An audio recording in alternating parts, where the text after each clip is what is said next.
owewunyisa. Wow. Oli Katonda owewunyisa. Bwentunulira byokoze mu bulamu bwange ne neewuunya okwagala n'ekisa nali sibisaanira. Okwagala n'ekisa nali sibisaanira. Teri mwana wa muntu ayinza kukola byokoze. Ndigamba abaana bange era tuli kuyita Katonda. Oli Katonda owewunyisa. Oluyimba olwo nateerwe lunyingizawo ku ssaawa yaffe ennungi ey'omwenda. Abalungi bwedda ndooza mugirindiridde. Jojo where are you? Akayimba ako nkaweereza buli omu aliko ABS TV and those who are watching us on Facebook page yaffe ABS TV Kawala mbaniriza mu linnya lya Yesu Kristo omwana Katonda omulamu. Nze ne Hawa Joanita okuba ate nga ngikutuusaako mu bujjuvu. Kamera zaffe tuyinawo Kirabira Lawrence nga yaliko okuteereza ekifaananyi ekiraba olaba nga kibulamu yayina okubulemingibwa. Ate Junior naye ko aliko kamera gamba, "Whoa, John, we have to look good, we have to look cute." So abo bebaziriko, and in control room I'm having Abdallah Musoke. Oh, your producer wange omubwati nesitira kwagala kwesa kigambo bwati owokubiri Abdul owokubiri yali mu control room okubanga ate tukutuusaako buli kimu kyewetaaga about enjiri, about okumanya Katonda, about ebyamagero ebikolebwa into this place, Revival Christian Church oba ewa Musumba Gagasina bizayo. We are here okuwa ekirungi as nga bwogenda mu Christmas. You know, some people are going in the village, they are ready, they are getting prepared. Bagamba, oh, enaku zituuka ddi, banange mu kyalo batitegekedde dda. You people mugende mpola, ekyalo era nakyo kibalinze. Nja tuukayo mulye emimonde. Ematooke siga kulya nnaku zino nga bukyali ga 24 25. So mulindeko tujja kugenda nga 24 nenga buli mwenna kasitobanga you preparing okugenda mu kyalo for Christmas. Nawe nkwagaliza ebisinga manyi abantu abasinga mu kibuga mu kivaamu ne mga kati nganze naye waffe tewagendeka. Tulandi Christmas enyuma naye baga nti ojagirire waffe obula okuzirikawo. Abulule bakuzaala embalala, ate not even imbalala. Kuva mbalala oyine kugendeyo kasheshero mito maruyinda. Banaye nabaramusawo omuzina lya Yesu Kristo. You people mwasiba mutamagala ganyu nimbendeza sekukulu oba Christmas enungi na no mwaka ogweyihorere gubaberero mulungi naye by the way abiri munya abantu bomu kyalo bayina akantu ke bakola akakunshemeza in our tribe bamu banyankole bakwata akagoma ne bagenda nga noiri buli rujiro na buli mulyango gwonna bayenda bayitawo n'akagoma awo fe waffe bwe tulanga Christmas naye in Kampala simanyi bulungi. So ekyalondooza kirungi nnyo kinyumisa nnyo Christmas. Abagenda mujjanyumirwa nayo banze ngenda genda 24 ngenda mu kyalo nkomewo mwaka omujjanga gutandise naye nga leero sijja kwerabira kubajjukiza nti we are having counseling ey'omusumba Gagasini abizaayo awanjogerera yatandise dda era wenviridde wansi ng'abantu batandise okuyingira okumulaba omu. Waliwo abadde bankubira ku simu Joani Musumba tetusobola mufunira ku simu lwaki tomutuwa ne twogerako naye. No, tekisoboka, tosobola kwogera ne Musumba ku simu. Era essimu eziri awo tosuubira nti oba ojja kwogera ne Musumba no, bajja kuba bakulimbye. If you want to talk to Pastor Iga ojja kujja mu counseling omulabe 1-on-1 ombulire ebizibu by'oyina naye ng'oyina ensigo yo ya mitwalo 10 manyi mumpulira bulungi. Musumba Iga amasimu agabeerako si kwayogerera naye wabula bw'oba oyagala kwogera naye jangu omusinkane muntu ku muntu mu counseling ne mitwalo gyo 10 lubeera lwa 2 olwokuna awamu n'olwomukaaga ojja kuba omusinkana. Tegwagamba nti Joani bananga obwavu bungi, no, we are entering Christmas, tuli mu festive season, sirina muntegekera bana bange naye sisobola kulaba Musumba. Ojja kujja olunaku olw'enkya mu Friday night oba mu miracle moment ya Sunday ne bwoba n'omulwadde nga ye bakusaba obukadde n'obukadde musumba takujjaako yadde 10 okumusabira.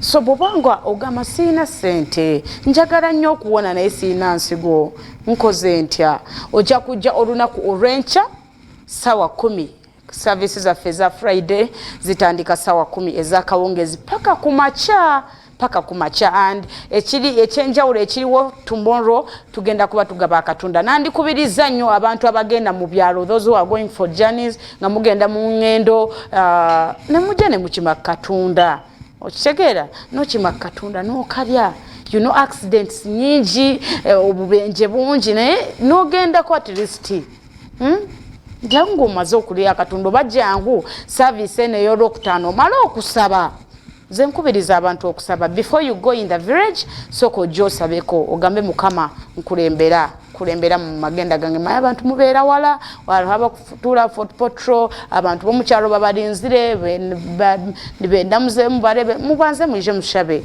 Ruhanga kandi ayankwemu olugendo lwanyu.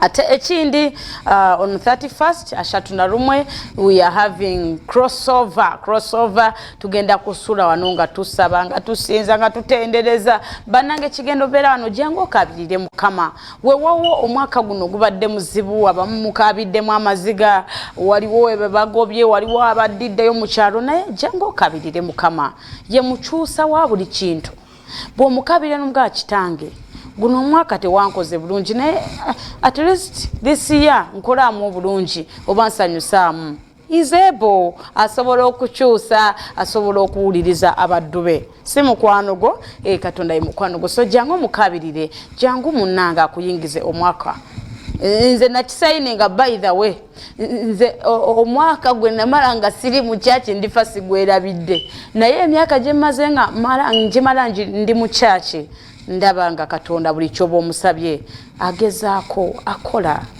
akola nebyo watomusabye so ate butuvanga 3 wano by the waliwo okulya tugenda kulya ente zigenda kubeerawo embuzi bagenda kwokya muchomo omuchere food every meal egenda kubeerawo amatooke mchere bumonde nekirala piraawo soda zigenda kubeerawo era ababeera wano every 31st bo bakimanyi bulungi nti kuba kulya era netfomu bagenda ofumbira bakitegese bagenda osalira ente kati wali wangamba nti Joani ninaye enkoko yange nyine yente yanje nyine embuzi yanje nyine entaama yanje na nyenda njirete na nyenji sacrificing eyo njiheyo for 31st for new year omwaka gunjendereje banja kuba waddi chance waliwo abantu abagala okweyama abinente zaabo those who are having their cows nibenda kuzihayo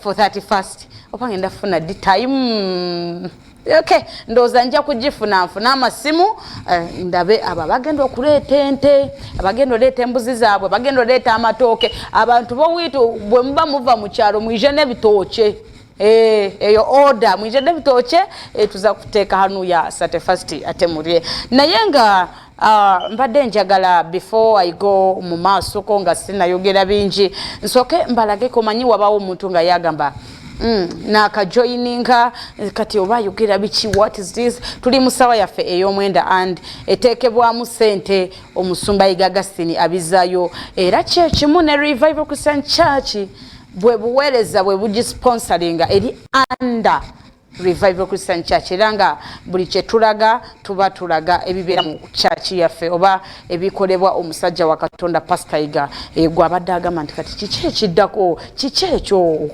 ani oyo kiki ekyo sawa ey'omwenda kitegeeza ki eno ye muku kugundi ezya Revival Christian Church Ministry so mbadde njagala Abdul Musoke asooka atulageko waba abapya nga bo tebabitegeera atulageko ku ezo miracle moments oba ebibeerayo ku Friday night era ebigenda okubeerayo tomorrow abali ku Facebook namwe nababuuzizaako dda ndowooza I greet you abagenda okuva abasama bali mu Uganda banange ekiri mu Uganda kye bayita abasama tetukyayagala sente za Uganda, twagala dola, euro, bwe batyo. So abasama mwenna mbabuuzaako, hi doing, hi, greetings from Jojo.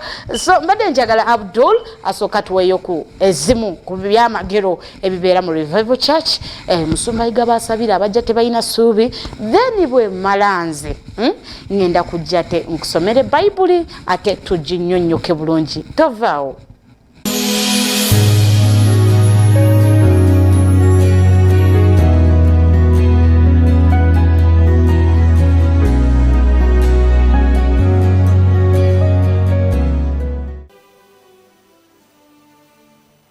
What happened to you? Wabachi. Nsomba bankube nyonda ababbi. I fell in two thugs and they hit me with an iron bar.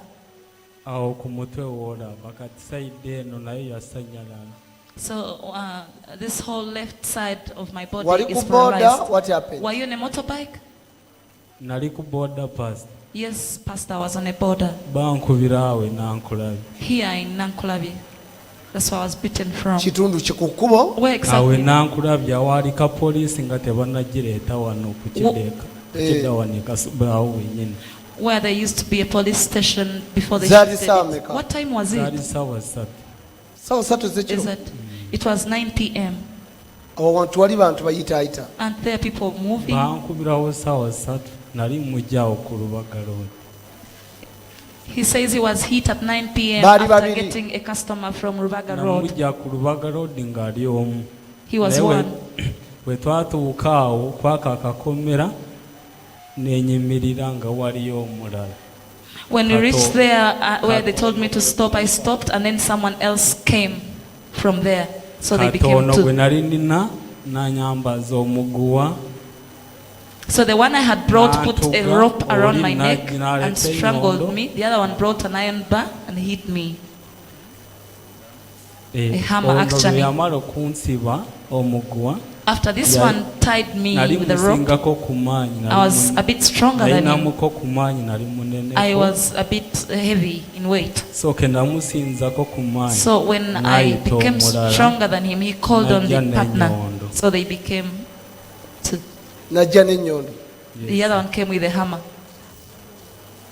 Kati yakugamba nti nkomaawo. So did he tell you that he's stopping Yeah. there or what? Yaŋŋamba waakoma ne mpaakinga Yes, he veeko told me that's okunyambaza omuguwa nga baagala kunzijjako. he told me that's where he was stopping. So I stopped the motorbike. At the moment I had just stopped, they put a rope around me, my neck, and started strangling me. After that, they hammered me.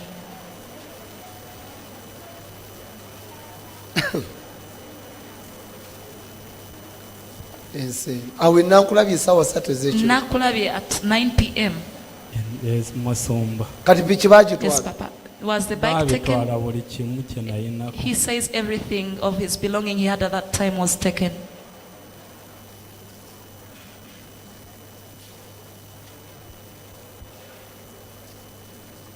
Kale abaakikola nabo njagala babookibwokya. Those who did it, I want them to be burnt to ashes. Laba laba laba. Look at what they did to the young man. Yes, bibi kyebu ne miliyoni ebbiri tebagenda zikuwa. Just a motorbike that they're going to sell like 500,000 or 1M. Babawa mitwalo 5 miliyoni They even emu. give them 500,000 or 1M at most. Nina otta omwana wa But munobo. you destroy somebody's whole life like this.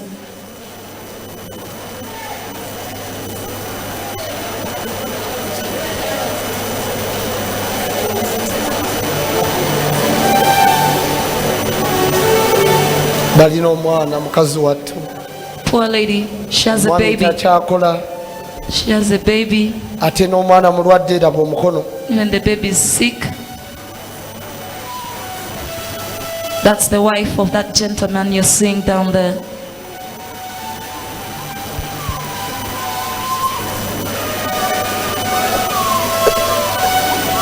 Yes. Che.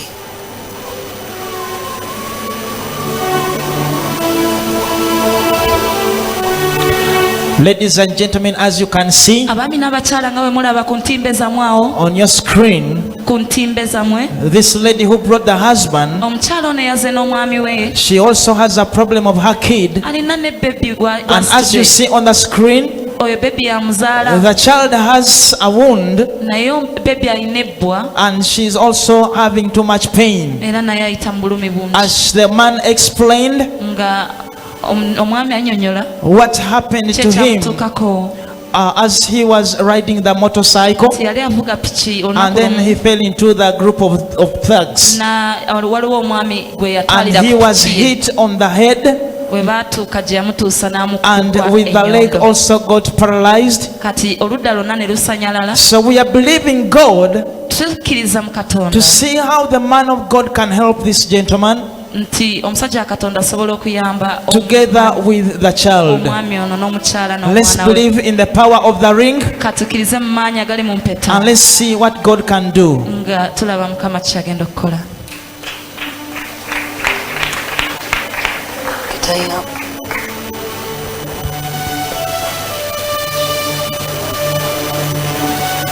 njagala empeta eyo I want this ring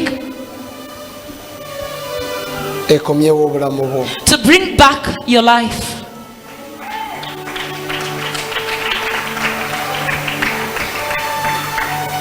n'abaakikola And whoever did it, njagala bategeere I want him to get to know those people.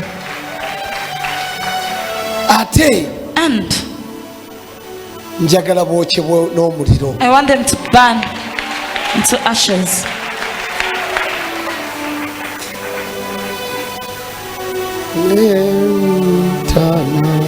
Asigalanga ye Mukama. buli muntu yimirira ku bigere byo.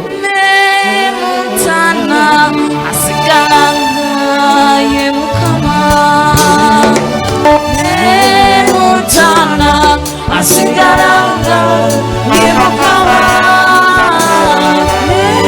Mutana asigalanga ye Mukama.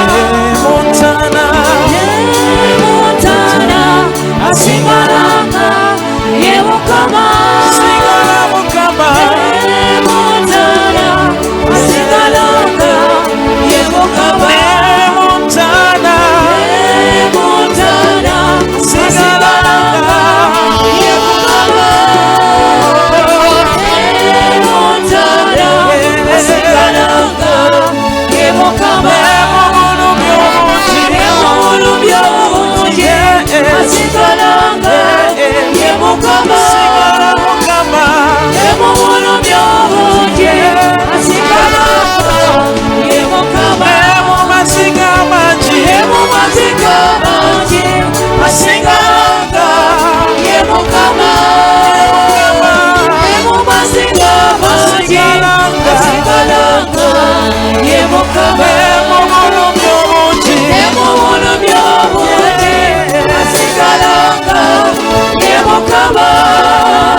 mugende buli olukya mukama agenda kubanga muterezeza. You go every other day, God is going to be working on you. agenda kugenda naye abaakikola bagenda bookya omuliro. And whoever did it,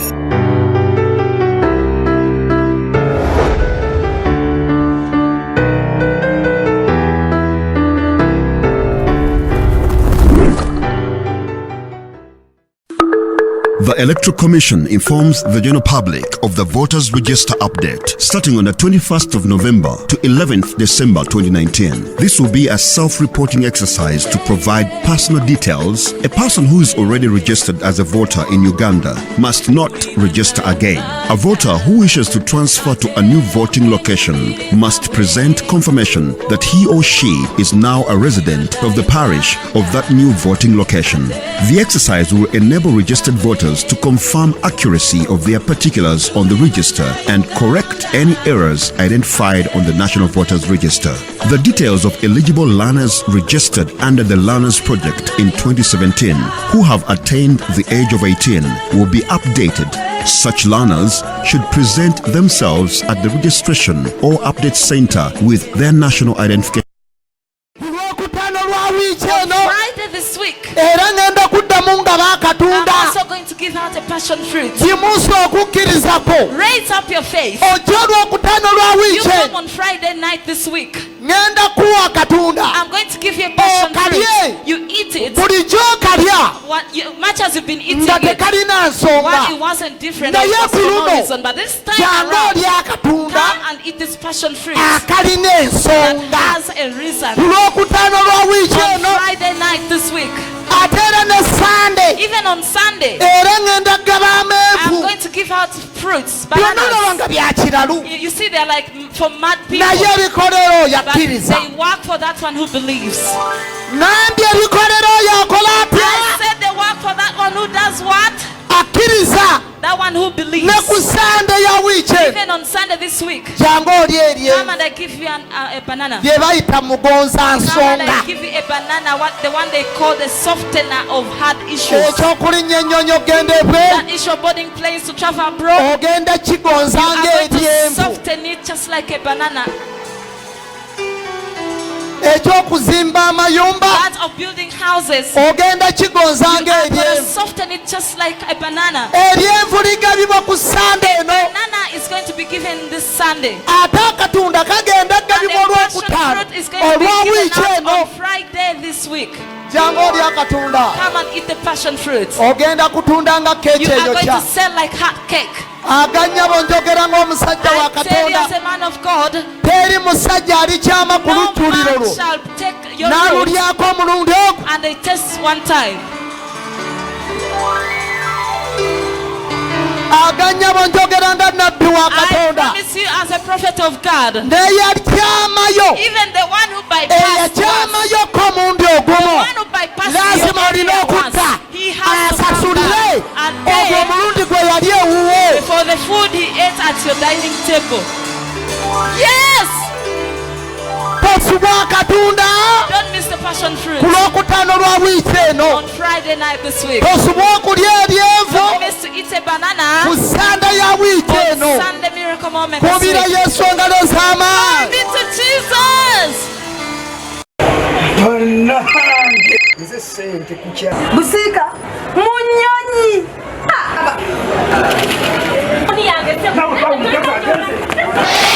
Madam, what's wrong? Mama chichi.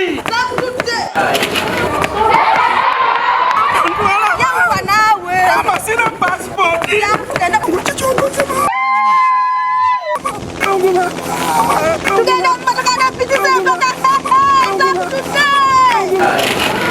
Mama simazebu. Bidira. Twale busika katika jangwa. KATONDA. Tukwere muzako tunebusika. Kuboxing it. Yuagidwa nebitegekebwa FMU Dubai Events. أعوذ بالله من الشيطان الرجيم. السلام عليكم ورحمة الله وبركاته. نزسك محمد مرشدي ومسوي ودوا نسانgi bwana bingo wewe nali nekizibunga kyakulimirako ntukirira mbera ko EBS TV buli lwakubiri sawa 5 ezekiro tosuka programu ya wa hadha. Assalamu alaikum wa rahmatullahi wa barakatuh. Ar-Rahmanir Rahim.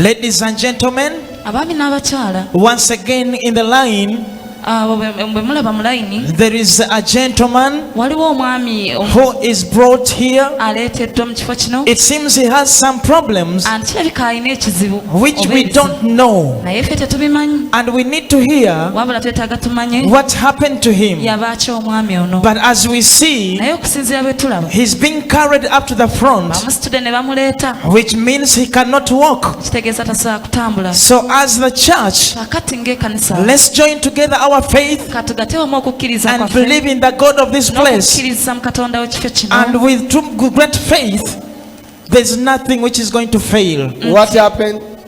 Yabaaki? Nsumba ono taata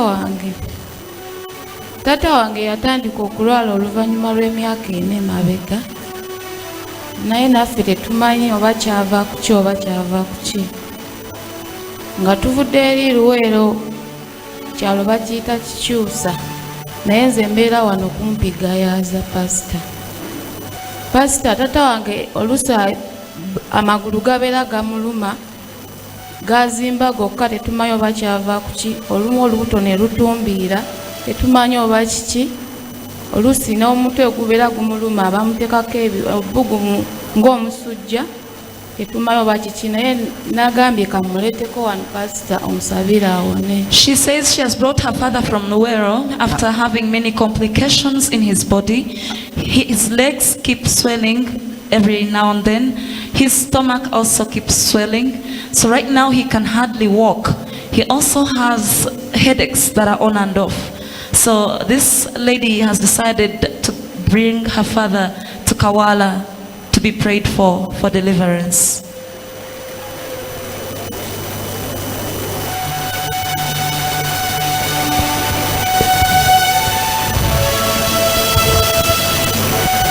Olubuto lwazimba. The stomach is swollen. Ye pastor. Omugogo kitegeeza atambulamu. Does he walk? Katono nnyo tasobola kwewanirira, kyobola olw'omutumbe tetukubeera n'omugogo. Sebo oli otya? How are you, gentlemen? Oli otya sebo? How are you? Bunuma. He says he's in pain. Bunuma. He says nasanyalala bigere n'engalo yonna. He says his legs are paralyzed and his hands. Amaaso talaba. Even his eyes, he can't see. He can't even hear well. Nagenda mu ddwaliro sente sirina ne bandeka bwetyo tebanzanzaba. Naddayo kati natula waka naye napa amasende. Sirina tirasipoti. Sirina ze abantu bange sirina. Okay. All right. We have Jesus. Tulina Yesu. Yesu waffe mulamu, omwana wa Katonda mulamu. Ye musawo asinga abasawo bonna ab'oku nsi. Is the commander. Era yalagira kibe ne kiba. Be healed. Wonyezebwa. In the name of Jesus Christ. Mu linnya lya Yesu Kristo. Be healed. Wonyezebwa. In the name of Jesus Christ. Mu linnya lya Yesu.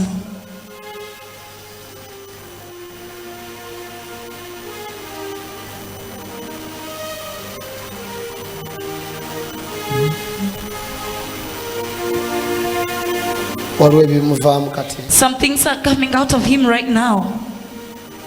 Some things are coming out of him right now. Tukyali mu Friday night. Oluvannyuma lw'omwami ono okuteekebwako empeta. After this gentleman is being placed the ring on his legs, as we speak, there are certain things that are coming out of him. According to our own understandings, we cannot know. But the person who has a calling can come to know that this person is getting his deliverance. We thank God for the grace which is in Kawala. And we thank God for the anointing which is upon Pastor Iga.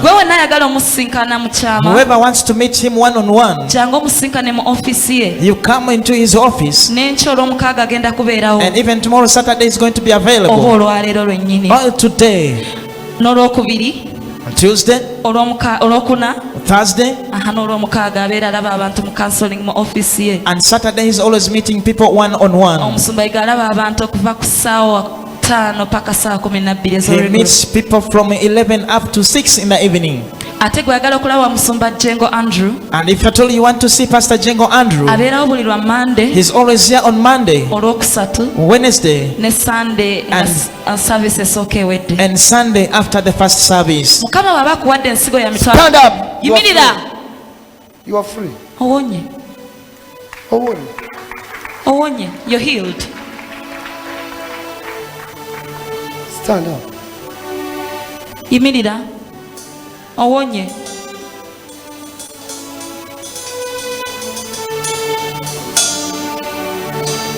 You can't believe it. Tasobola na chikiriza.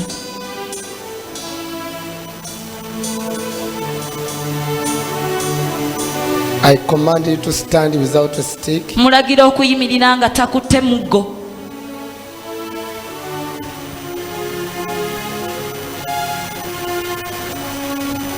Without a stretcher. Nga taina kweyewaniridde konna. Mulagira okuyimirira. Without support. Nga taina kimuwaniridde kyonna. Mulagira okuyimirira omwami ono mu linnya lya Yesu. Webale Yesu. Webale Yesu. Thank you Jesus. Yes. Thank you Jesus. Yes. Basebo ne bannyabo. Twebaza Yesu wekawala. Tasosola mu kuwonyaawonya abato n'abakadde abakyala abaami. Why are you crying?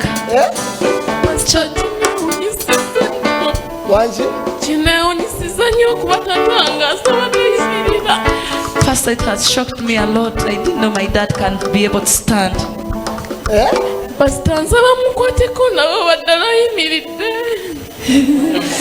Ne Yesu bamala kusaba bituli. Ne Yesu bamusaba ebituli mu ngalo. Uyo atambudde. He's there, you touch him. Ekile kile zambe zambe yo masiya zawe. Ekile kile zambe yo masiya. Ekile kile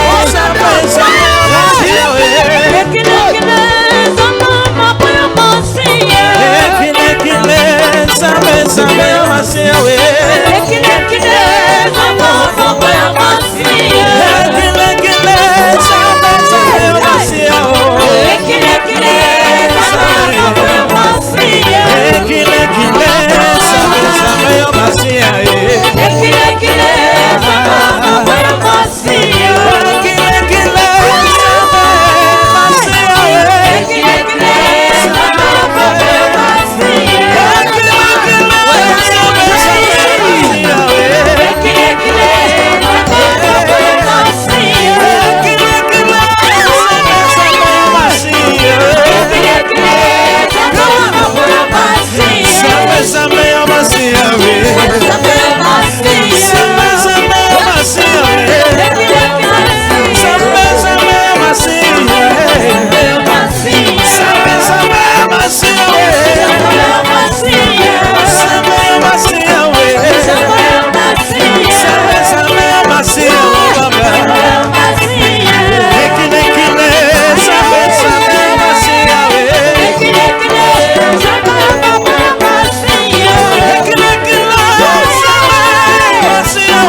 ekyamagero kyange kiri wano ekyamagero kyange kiri wano eyo bagiyise essaawa ey'omwenda musobolera okulabira ebintu bwe bityo ebibeera mu kanisa oba ebibeera wano mu kifo kye bayise Revival Christian Church. Eyo agomaanyi gampeto oyinza okubuuza kati musumba oba kikyetu kye yali akozesa oba mulimu akalagalalagala alabika ke yateeka ku musajja oyo. No, maanyi gampeta gwagamba nti njagala okufuna ku mpeta eyo nange ebyange biterere nange mbeeko nange kyenfuna ekyamagero kyange nange nchifune. Empeta eyo egenda gabibwa ennaku z'omwezi nga lumu January 2020 nga lumu January 2020 jangu wenfunire empeta eyo ebyamagero miracle ring bwe bagiyise ruteno jangu ojje kimira tosobola okubanga nawe ebibyo biterera. Abantu abali ku Facebook again nyongera okubabuuzaako mwebale omulimu gwe mukola mwebale mwenna nalabyeko Joyce, Alex, wow, bantu banji nnyo naye mwena bambi njagala mukama bawe kye musinga okwagala buli ali ku Facebook nga kondabira abali team Dubai abandabira mu nsi z'ewabweru America abandabira wali ogwesobola kwerabira David, you are watching me from America nkubuuzaako webale bambi abantu ba America mwena mbagala nnyo China, South Africa, Sweden, Dubai, Qatar, Saudi Arabia kasitobanga you're watching me live from Facebook nkubuuzaako nkwebaza owebale omulimu gwo gwokola. Nga sinagenda wala abaana nga gwe oyagala okuyiga kamera oyagala okuyiga video editing baba video geographic abagala okubeera kuzi kamera oyagala okusoma kiche bayita kamera okitegere oleme ate okwejjusa mbukulu bwo n'omukulu bamuyise Abdul Musoke nga yeraye producer wange ate yeraye bikolako ebyo bya control room ojja musanga ku namba 075 6 3 7 5 mwemu 075 6 3 mwemu. Abdul Musoke gwagamba nti oyagala kumanya kubisinga ku kamera oba kamera editing video editing I mean ojja kuba omukubira kweyo namba. Ate tugenda kati mu section ya Bible section ya Bible bayina Bible abali ku Facebook mwendoza Bible zamwe zibeera ku masima I think so namwe abali ewaka get prepared ofune Bible yo oba ofune woyinza okuwandiika oleme kusubwa. Ngenda kusoma mu Psalms 23 verse 1 Zaburi 23 olunyiriri olusooka noza teri atalumanyi Zaburi 23 olunyiriri olusookera ddala kwe tuba tusoma then nja kumala nkunyonyole ate osobola okubanga ofuna mu kyoyagala. The Lord is my shepherd, and I shall not want. He makes me to lie down in green pasture. He leadeth me beside the still water. He restores my soul. He leadeth me in the paths of righteousness for his name's sake. Okay? Yeah. Though I walk through the valley of the shadow of death, I will fear no evil, for thou with me. Okay? Though I walk through the valleys of shadows of death, I will fear no evil. The Lord is my shepherd, and I shall not want. Akoteria katakamanyi. Nti mukama ye musumba wange seetaagenga. Angaramiza emabbali w'omuddo omuto. Yeah? Are we together? He makes me to lie down in the green pasture. Yeah? Antwala emabbali ew'amazzi amateefu. Akomyawo emmeeme yange. Era nagamba nti yedde ntambulira mu kizikiza ekyokufa siitye kabi konna. Yesu yeebazibwe. eyawandiika ekitabo kino alabikanga yali amaze okukebera emitima gy'abantu, yali amaze okwetooloola ng'ategedde nti mu nsi muno tewakyali muntu mulala okuggyako okubanga obulamu bwe ne buli kimu ekikye ng'abikwasa Katonda. Kyeyava agamba nti Mukama ye musumba wange. Yakyogera akijja ku mutima gwe. Omanyi waliwo ekintu kyoyogera ng'okwogera kakati oyo omwana Joani mpulira mwagala. Yesu yebazibwe. Nokyogera ng'okijja ku mutima gwo. Kakati ebigambo ebiva ku mwana oyo mpulira mbyagala. Ate ne wabawo n'omuntu agamba nti kakati oyo omwana oyo simwagala. Ono omusajja yawandiika Zabbuli eno yali amaze okwetegereza nti Mukama ye musumba wange, siite kabi konna. Weewawo ntambulira mu kugira kw'okufa, siite kabi konna. Waliwo ne wano awasinga okunyumira ate wenjagala wabeere watuukirire mu bulamu bwo, nti angalamiza emabbali w'omuddo omuto, akomyawo emmeeme yange. Yesu yebazibwe. Ekintu kino njagala nkikunnyonnyole bulungi. He makes me to lie down in green pasture. Kyebayita omuddo omuto. Omuddo omuto, kugalamiza ku muddo omuto. Abantu abasinga abeereyo naggwayo n'abeera nga byalowooza biweddeyo, naye omuntu omuto tasobola kuggwayo buli ssaawa aba n'ekintu kyayiiya. So wano Bayibuli egambye nti angalamiza mu muddo omuto. Njagala Katonda akugalamize mu muddo omuto nga buli kadde obwongo bwo buyina kye buyiiya. Abalabe ebyokukola bigenda kubaggwaako. Oshegeera bigenda kuggwa kubaggwaako. Oli ajja kubalowooza nti kati obulamu bwange engeri gye ntuuse wano munnange kati kankolere ez'akazigo. Yesu yebazibwe. Kankolere ku z'akazigo kubanga alabika Mukama ye teyantondera kukola ki? Kuzimba. Naye omuntu gwe balagalamiza ku muddo omuto, omuddo omuto manya nti guba guyina level gye guvaako okukula, gubeera gukula. Omuddo omuto buli wiiki, buli mwezi, buli mwaka gubeera gukula. Njagala Katonda akufuule ng'omuddo omuto ogutakaddiwa, nga buli wiiki okula, buli kadde obeera n'ekirowoozo ekipya mu bulamu bwo. Yesu omulungi yeebazibwe. Oli gwe bagamba nti obulamu bwo gwe ogenda kukomawo munnange nabaanayo bagisazeemu tokyazaala. Katonda agenda kukumeza ng'omuddo omuto.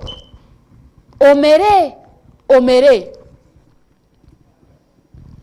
Waliwo oli eyagamba munnange kangende ntetenkanyize mu kyalo, Kampala bw'eneegaana kasita nguzeeyo eno kapoloti kange, kasita nzimbyeyo akayumba kange, Kampala bw'eneenemerera nja kudda mu kyalo. Naye ekyo sikyagala. Njagala Katonda akufuule ng'omuddo omuto. Gw'abadde alowooza okudda mu kyalo nti nga Kampala egaanye kasita ozimbyeyo akayumba mu kyalo, ogenda kulaba nga Katonda alina omuddo gw'amezesezza mu Kampala. Ogenda okulaba ng'olina poloti gy'ozimbye mu Kampala. Ate gw'abadde alowooza okudda mu kyalo nga Kampala egaanye, kati bw'onooba ozimbye mu kibuga onooba okyalowooza okudda mu kyalo? No. Ogenda olaba nga gwe abadde ateekateeka okugamba nti kati mpuliranga ebya bizinesi eno egenze ekendeera, Katonda abeeko kyamerusa mu bulamu bwo. Omuddo omuto buli kadde gubeera gukula. Njagala ekyo ky'olina kyolowooza nti nakoma wano, ndabika nakoma wano. Njagala Katonda akimeruse. Obeere ng'omuddo guno. Abamanyi omuddo bwe guba gukula gutandikira wansi. Naye buli time, buli ddakiika omuddo gubaako ekintu kye gukyusa. Oba ekigukyusa naawe nga tomanyi from nowhere ogenda olaba nga kikyuse. Ekyo nno kye kigenda okubeera ku bulamu bwo. Ogenda kubeera ng'omuddo guno. abalabe bo bakulowooleza ekintu ekirala batuuke n'ekiseera ng'endowooza zaabwe tebakyasobola kukumentaininga oba kukusobola. Omwana omuto tosobola mulowooleza. Lwaki? Kubanga buli kadde abeera akulabaako n'ebirowoozo ebimumeramu. Eyali mu P1 ogenda wange nkyali mu P2. So mind zino zigenda zikyuka. So abalabe bo kino kigenda bale mu okukumentaininga oba okusobola okumanya gwani, who are you, level yo. Abalabe bo tebajja gitegeera. Kubanga bajja kuba balowooza nti okyali wano Katonda akumezese akuteeke ku live endala. Nkusabira obeere ng'omuddo omuto. Nga buli kadde omera omulabe bw'aba akumanyidde mu bwavu enkyagenda okulaba nga gwe nannyini kizimbe kiri. Omulabe we yakusiranya agenda okulaba nga gwe nannyini bizinesi eri. Oba waliwo omuntu andaba oba waliwo ampulira. Yalowooza nti gwe kati oyo kagenze ebweru nja mukuumira awo. Ajja kuba kyawulira nti wagenda mu Dubai agenda owulira nti Katonda yakumezesezza kati ogenda mu America. Ebintu bya Mukama sibye bibanga bya kiralu. Bibanga eby'omuzannyo naye ogenda kufuuka ng'omuddo. Ate bw'ona ofuuka ng'omuddo ojja kuba tokyatya kabi konna. Ojja kuba tokyatya kabi konna. Kubanga Mukama Katonda ali wamu naawe. Oyo Katonda gwali muye tasobola kutya kintu kyonna. Kati nze Joanize sirina kyentya. Kubanga manyi Katonda ndinga muddo muto. Oyina gwe watandika naye. Oyina ekintu kye wakola. Ne bakikola. Katonda ajja kumeruse ekintu ekirala mu bulamu bwo. Ate ekisinga. Mbalangirira ekisinga mu bulamu bwammwe. Omeruke. Paka nga abalabe bo tebakyasobola kutuukako. Ekyakikkiriza njagala okitwale. Okuyitira mu nnaku zino enkulu. Abalabe bo bajja nnoonya wootuuse nga tebasobola kutuukawo. Akikkiriza njagala Katonda akumeruse. Katonda njagala omeruse buli ali ku ABS TV. Njagala omeruse omukyala n'omwami andabira ku Facebook. Nga abalabe bo we baali bamumanyira baali bamanya nti muddo muto naye Katonda ajja kukomerusa. Akomyewo essuubi lyo. Gwe yali yameremererwa wagamba nti engeri Kampala gyeganye leka nzire mu kyalo mbereyo n'abaana bange. Naye Katonda njagala abeeko kyakusurprisinga. Ogenda olaba ng'oguze mu kibuga Kampala. Eyali alowooza ekyalo nga tokyakirowooza. Eyali alowooza okukolera mu nsi emu obeere ng'ogenda mu nsi mu mawanga ag'enjawulo. Nkisabira kituukirire ku bulamu bwa buli muntu andaba. Abalabe bammwe levo zammwe tebagenda zituukako. Ne bwe banaageegenya oyina Katonda eyakuyita. Agenda kukusukkulumya, agenda kukugabirira, agenda kuwa omukisa. Omukisa guno Katonda gwaleeta teri mulaba asobola gukwatako. Ne bw'aba ayagadde. No. Ebintu bya Katonda tebabyepankirako. Oli property ya Katonda, oli personal property ya Katonda. Teri agenda kwezanyizaako. Nana kukwata kajja kuba ketankulidde. Baluganda nyinza obutasuukawo wano. Naye gwagamba nti Katonda nze njagala ommeruse. Nga buli lunaku mmeruka mbako n'ekipya kyendeeta mu bulamu bwange oba kyenkolerwa. Siga ensigo ku lwekyo ky'oyagala. Ku lw'omuddo omuto gw'oyagala ofuuke. Ku lwekyo ekipya ky'oyagala Katonda akufule. Amanamba g'essimu gali awo ku TV.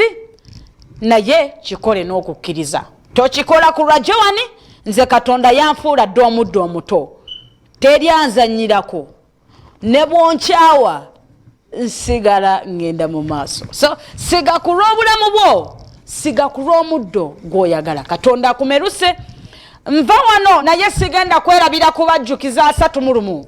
Tugenda kubeera wano ate nga lumu tutwale kye bayise empeta. Gwayagala okuyiga kamera, video editing, enamba eri 075 637 72 51 abagenda mu kyalo ngenda kuleka ngambagaliza akayimba kano aka Christmas njagala ebaberere ya mukisa tovaawo